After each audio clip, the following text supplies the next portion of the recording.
जय हिंद दोस्तों मैं उम्मीद करता हूँ कि मेरे सारे फ्रेंड्स अपनी सेहत अपनी प्रिपरेशन का अच्छा ध्यान रख रहे होंगे। साथ ही साथ अपने प्रिपरेशन के इस प्रोसेस को एंजॉय भी कर रहे होंगे। दोस्तों, कैंडिडेट्स के मन में ओबीसी सर्टिफिकेट और इकोनॉमिकली वीकर सेक्शंस के सर्टिफिकेट को लेकर बहुत सारे डाउट्स रहते हैं। आज के इस वीडियो में मैं लेके आया हूँ इकोनॉमिकली वीकर सेक्शंस के सर्टिफिकेट से रिलेटेड कुछ ऐसी बातें जिनको लेके कैंडिडेट्स के मन में डाउट्स रहते हैं। मैंने अपने पिछले वीडियो में ओबीसी सर्टिफिकेट से रिलेटेड इश्यूज़ को कवर किया था। मैं उसका लिंक डिस्क्रिप्शन में दूंगा, अगर आपको ज़रूरत होगी तो आप उसको देख सकते हैं। दोस्तों, इकोनॉमिकली वीकर सेक्शंस की बात करें तो सेंट्रल गवर्नमेंट ने 10% का कोटा दिया है इकोनॉमिकली वीकर सेक्शंस की कैटेगरी में, और इसको अवेल करने के लिए ज़रूरी है कि आप जनरल कैटेगरी से बिलोंग करते हो, क्योंकि एससी का 15%, एसटी का 7.5% और ओबीसी का 27% रिजर्वेशन ऑलरेडी है। जो कैंडिडेट जनरल कैटेगरी में आते हैं और कुछ सर्टेन क्राइटेरियाज को फुलफिल करते हैं, जिनको अभी हम डिस्कस करेंगे, सिर्फ वही इकोनॉमिकली वीकर सेक्शन कोटे के लिए एलिजिबल हैं, उसको क्वालिफाई करते हैं। दोस्तों, वो क्या क्या क्राइटेरियाज हैं जिससे कि आप इकोनॉमिकली वीकर सेक्शन के कोटे को अवेल कर सकते हैं, उनको एक एक पॉइंट से डिस्कस करते हैं। दोस्तों, पहला पॉइंट है आपकी फैमिली की एनुअल इनकम। ये मैं फैमिली की इनकम की बात कर रहा हूँ, तो पहले फैमिली टर्म को समझ लेते हैं कि फैमिली से इसका क्या मतलब है। फैमिली में आता है वो कैंडिडेट जो रिजर्वेशन अवेल करना चाहता है, उसके मदर एंड फादर यानी कि पेरेंट्स, उसके सिबलिंग्स यानी कि भाई बहन जिनकी उम्र 18 साल से कम है, उसके स्पाउस, कैंडिडेट अगर मेल है तो उसकी वाइफ, और अगर कैंडिडेट फीमेल है तो उसका हस्बैंड, और उसके बच्चे जिनकी उम्र 18 साल से कम है। यानी जो आपकी क्लोज निट फैमिली होती है, उसको फैमिली का डेफिनेशन दिया गया है। फिर से एक बार मैं बताता हूँ, वो कैंडिडेट जो रिजर्वेशन अवेल करना चाहता है ईडब्ल्यूएस का, उसके मदर एंड फादर, उसके सिबलिंग्स यानी कि भाई बहन जिनकी उम्र 18 साल से कम है। 18 साल से अगर जो भाई बहन बड़े हो जाएंगे तो वो इस फैमिली की इनकम के क्राइटेरिया में इंक्लूडेड नहीं होंगे। और हस्बैंड या वाइफ, कैंडिडेट पर डिपेंड करता है मेल या फीमेल है, या उसके बच्चे जो 18 साल से कम है। तो ये फैमिली की डेफिनेशन हुई। अब बात आती है इनकम की। अगर फैमिली की इनकम, फैमिली यानी कि ये सारे मेंबर्स जिनकी बात हुई है, इन सब की मिला के इनकम अगर 8 लाख से कम होती है तो कैंडिडेट ईडब्ल्यूएस के लिए एलिजिबल होता है। दोस्तों, यहाँ फैमिली इनकम की बात हो रही है, जबकि ओबीसी सर्टिफिकेट के लिए पेरेंट्स की इनकम की बात होती है। स्लैब सेम है 8 लाख का, वहाँ भी 8 लाख है, यहाँ भी 8 लाख है, लेकिन यहाँ फैमिली इनकम है, यानी परिवार के सारे लोगों की इनकम मिला के जो इनकम होती है वो फैमिली इनकम है। और ओबीसी सर्टिफिकेट में पेरेंट्स की इनकम की बात होती है, जिसमें मदर और फादर ही इंक्लूडेड है। इसमें दूसरा पॉइंट समझने का है कि जो इनकम की बात हो रही है, इसमें सारे सोर्सेज इंक्लूडेड हैं। यानी जो फैमिली मेंबर्स की बात की हुई है, उन सभी की किसी भी तरह से जो आमदनी हो रही है, वो सारी आमदनी, वो सारी इनकम इसमें इंक्लूडेड होती है। यानी कि सैलरी, एग्रीकल्चर से, बिजनेस से, या किसी और तरीके के रेंट या प्रोफेशन से जो भी इनकम होती है, वो सभी इसमें इंक्लूडेड होती है।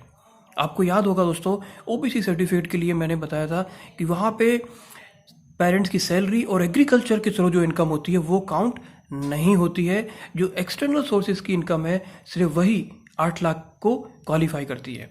लेकिन यहाँ पे ईडब्ल्यूएस के लिए इसमें सारी सोर्सेज जो पॉसिबल हो सकते हैं अर्निंग के, वो सभी इंक्लूडेड होते हैं। इनकम के बाद अब वो पॉइंट डिस्कस करते हैं जिसके होने से आप ईडब्ल्यूएस के लिए क्वालिफाई नहीं करते। फॉर एग्जाम्पल, अगर आपकी फैमिली के पास 5 एकड़ की एग्रीकल्चर लैंड या उससे ज़्यादा है, 5 एकड़ या उससे ज़्यादा एग्रीकल्चर लैंड है, तो आप ईडब्ल्यूएस के लिए क्वालिफाई नहीं होते।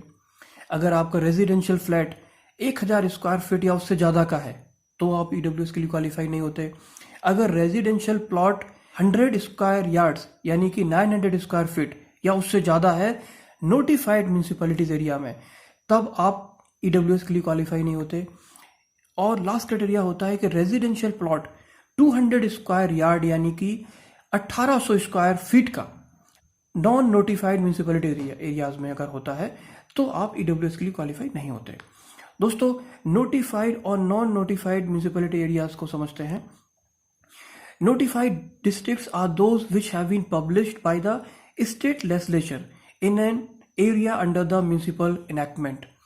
Every state is having a particular municipality districts in the concern which is seen and administered by the official gazette officer. दोस्तों नोटिफाइड एरिया वो होता है जो किसी भी स्टेट का स्टेट लेजिस्लेचर म्यूनिसिपल इनेक्टमेंट के अंडर इशू करता है। डिस्ट्रिक्ट मजिस्ट्रेट इसको इशू करता है और डिस्ट्रिक्ट मजिस्ट्रेट के ऑफिस से किसी भी स्टेट की वेबसाइट पर जाके आप नोटिफाइड एरियाज को देख सकते हैं।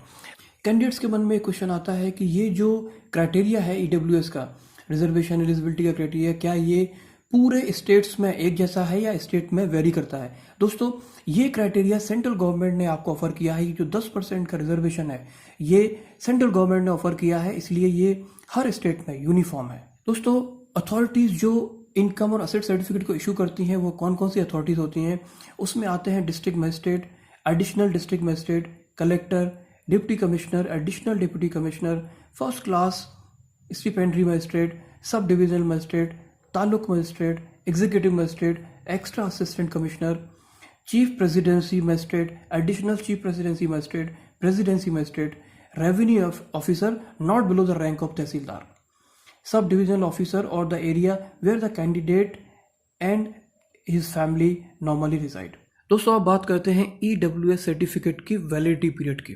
दोस्तों ईडब्ल्यूएस सर्टिफिकेट में एक फाइनेंशियल ईयर की परफॉर्मेंस इंक्लूड होती है जो कि फैमिली की इनकम होती है एक फाइनेंशियल ईयर में।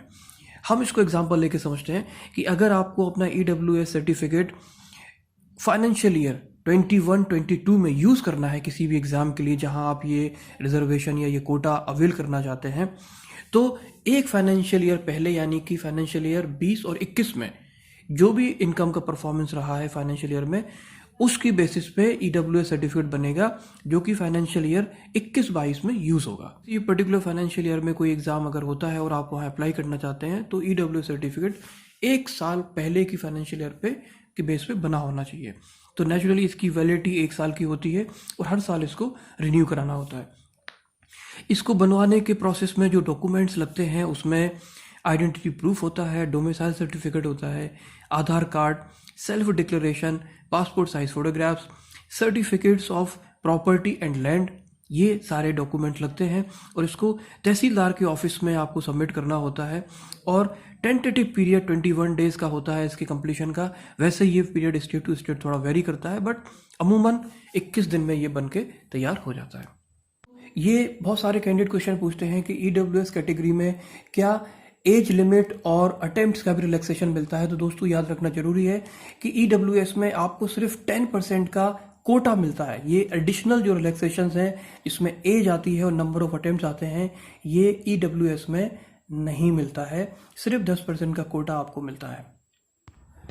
दोस्तों मैं उम्मीद करता हूँ कि ईडब्ल्यूएस से रिलेटेड जो आपके छोटे छोटे डाउट्स थे या जो आपके इश्यूज थे इस वीडियो के माध्यम से वो क्लियर हो जाएंगे। अगर इसके बाद भी आपके मन में कोई डाउट रहता है तो आप कमेंट सेक्शन में मेंशन करके मुझसे पूछ सकते हैं, मैं उसको क्लैरिफाई करूंगा। और दोस्तों अगर आपको वीडियो अच्छा लगा हो तो इसको लाइक करें और मेरी चैनल को अगर अभी तक आपने सब्सक्राइब नहीं किया है तो सब्सक्राइब जरूर करें, क्योंकि मैं इसी तरह के इंपॉर्टेंट वीडियोज़ आपके लिए लाता रहता हूँ। Friends, I am wishing you very very best of luck for all of your endeavours. Stay safe, stay healthy and do take good care of yourself. जय हिंद दोस्तों।